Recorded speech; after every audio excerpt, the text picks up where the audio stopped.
මාව මේ ගන්තුලානේ නොදන්න එකෙක් ඉඳීය. ආයේ මොන අයිතින්ටිද?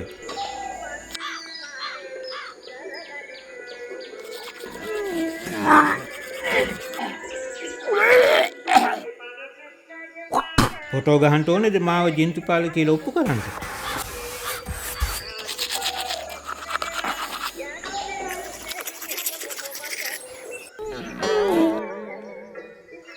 උපන්දා ඉඳන් කරක් ගහපු මේ වැයිකේ උන්ට මොන ලබ්බකටද මගේ මූණ බලලා අඳුරගන්න බැරි. මට ඕනේ නෑ ඔය ෆොටෝ ගහili.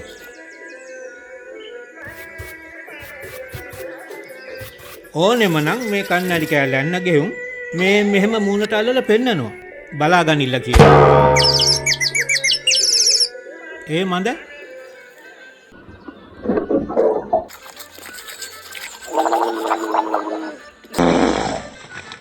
ග්‍රාම සේවකයටත් පිස්සු, දිසාපතිටත් පිස්සු, රටේ මහවුන්ටත් පිස්සු.